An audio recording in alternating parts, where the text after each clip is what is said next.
नाही मीच नाही, माझ्यासारखे असे अनेक उमेदवार आहेत ज्यांनी लोकसभा किंवा विधानसभा कॉन्टेस्ट केली. अशा अनेक लोकांना आमचे इथले पेठे, गुणेश्वरजी पेठे, आता काल मी त्यांच्यासोबत होतो तर त्यांनी मला सांगितलं की आम्हाला 2 करोड रुपयाची ऑफर आली होती आणि आम्हाला त्यांनी क्लिअर कट सांगितलं होतं की मार्जिन आम्ही तुम्हाला देऊ की तुम्ही इतक्या ते इतक्या मार्जिनमध्ये निवडून याल, पण तो 2 CR तुम्हाला द्यावं लागेल. आणि जे ऑफर्स गुणेश्वर पेठेंना आली लोकसभेच्या वेळेला मलासुद्धा ती ऑफर आली होती, परंतु इतका पैसा आणायचा कुठून. आणि माझ्यासारख्या नाही अनेक लोकांना आपण पर्सनली जर अनेक विरोधी पक्षातले जे काही नेते आहेत ज्यांनी विधानसभा किंवा लोकसभा कॉन्टेस्ट केली अशा लोकांना जर आपण विचारलं ते तर सुद्धा तुम्हाला त्यांना आलेले अनुभव तुमच्यासोबत शेअर करतील. ही काही नवीन बाब नाही आहे. गुणेश्वर पेठे विधानसभेच्या दरम्यान ही ऑफर आली होती.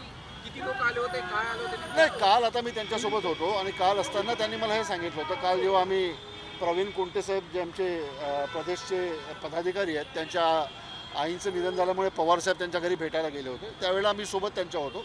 त्यावेळेला गुणेश्वर पेठेने मला हे सांगितलं होतं की मलासुद्धा 2 करोडचा ऑफर आला. आणि तेच काय आता अनेक लोकांना आले आहेत, मलासुद्धा आलं आहे. मी लोकसभा जेव्हा लढली तेव्हासुद्धा मला ऑफर आला होता. नाही, पॉलिटिकल लोक नव्हते. कोणाच्या तरी मीडिएटरच्या माध्यमातून अप्रोच झालेले लोक होते आणि या मार्गाने जायचंच नव्हतं, त्यामुळे त्या खोलामध्ये आम्ही गेलो नाही. आणि इतका पैसा कुठं ॲडजस्ट करून देणं हे सुद्धा पॉसिबल नसल्यामुळं त्या गोष्टीमध्ये आम्ही काही फार लक्ष दिलं नाही. परंतु ऑफर आले याच्यामध्ये मात्र कुठलेच हे नाही आहे. ऑफर 100% आले, मीच नाही अनेक लोकांना आले. तुम्हाला काय वाटतं की महायुतीचे आमदार निवडून आले ते या माध्यमातून निवडून येऊ शकतात? नाही, माझं इतकंच म्हणणं आहे, निवडणूक प्रक्रियेमध्ये काही लोकांचा जरी या प्रक्रियेवर जर आक्षेप असेल तर मला वाटते ती पारदर्शकपणा त्याच्यामध्ये राहत नाही. त्यामुळे माझी इतकी अपेक्षा राहील, ज्या वेळेला भारतीय जनता पक्ष विरोधामध्ये होता त्यावेळेला मोदी साहेबांनी सुद्धा EVMचा विरोध केला आहे, हे आपण सर्व लोक जाणतो. ज्यावेळेला मोदी साहेब ऑपोजिशनमध्ये होते त्यावेळेला त्यांनी EVMचा विरोध केलेला आहे. आज जेव्हा पत्रकारांनी मला विचारलं मी निवडून आल्यानंतर की आता तुम्ही निवडून आले, तुमचं EVMच्या बद्दल मत काय आहे, तेव्हासुद्धा मी हेच बोललो ना की मी निवडून आलो तरी EVM आम्हाला नको आणि मी पडलो तरी EVM नको. ही आमचे क्लिअर स्टँड आहे. त्यामुळं माझी इतकी अपेक्षा राहील. आणि अक्कलकोटचं उदाहरण आहे की ज्या उमेदवारांनी ज्या बूथवर मतदान केलं त्या बूथवर त्याला 0 मत आहे. How is it possible? कसं शक्य आहे की जो उमेदवार ज्या बूथवर मतदान करतो त्या बूथवर त्याला 0 मत पडू शकतं? हे कसं शक्य आहे? आपले अशोक वानखेडे जे पत्रकार आहेत त्यांनी हा किस्सा एका डिबेटमध्ये त्यावेळेला सांगितलं होतं.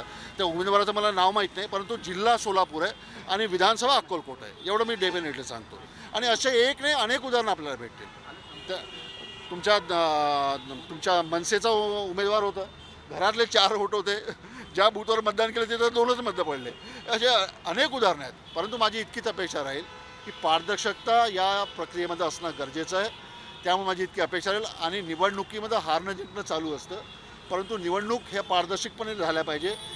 हेही जर अशा पद्धतीने जर मॅनेज पद्धतीने जर निवडणुका होत असेल तर या देशातली लोकशाही धोक्यात गेल्याशिवाय राहणार नाही. आणि अतिशय सुंदर प्रेझेंटेशन राहुलजींनी काही दिवसापूर्वी बिहारच्या इलेक्शनच्या संदर्भामध्ये दिलं आहे, आपण सर्व लोक जाणत आहे.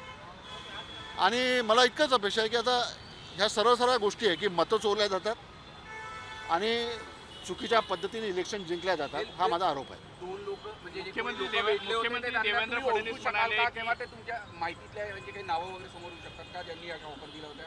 तेव्हा प्रत्यक्ष भेट झाली होती की कसं? माझ्याकडं प्रत्यक्ष आले नाही, परंतु माझे जे अतिशय जवळचे कार्यकर्ते आहेत जे निवडणूक प्रक्रियेमध्ये अतिशय महत्त्वाची भूमिका ज्यांची होती त्यांच्याकडे ते अप्रोच झाले. त्यांनी ते मला सांगितलं की त्यांना भेटायला बोलवू का तुमच्याकडं, ते तुम्हाला भेटायला वेळ मागतात आहे, तुम्ही जर वेळ देत असाल तर मी त्यांना बोलवतो. पण तो विषय मी तिथंच राहू दिला. म्हटलं आणि अमाऊंट फार मोठी होती, पॉसिबल नाही आहे. त्यामुळं इतक्या मोठ्या पद्धतीनं पैसा कसा हे करणार, शक्य नाही आहे. त्यामुळं प्रपोजल आलं होतं ते तिथंच रिजेक्ट करण्याचं काम मी केलं. परंतु जसं प्रपोजल मला आलं तसेच प्रपोजल या महाराष्ट्रातल्या अनेक उमेदवाराला आलं, हे मी तुम्हाला दाव्याने या ठिकाणी स्वीकारले नसती, काही आवश्यकताच नाही आहे. कारण की मतं चोरून आणि निवडणुकीमध्ये धांदली करून निवडून येण्याचं काम आमचं नाही आहे. त्यामुळं आम्ही आमच्या कामावर, लोकांच्या संपर्कावर आणि लोकांच्या प्रेमावर आतापर्यंत निवडून आलो आहे. 60 टर्म आमच्या घरामध्ये आमदारकी राहिली आहे, 60 टर्म. 4दा माझे वडील होते, 3दा मी आहे, आता पहिल्यांदा खासदार म्हणून काम करतो आहे. त्यामुळं अशा पद्धतीच्या याला प्रपोजलला समोर जाण्याची आवश्यकता नाही आणि ती गरजही नाही. थँक्यू.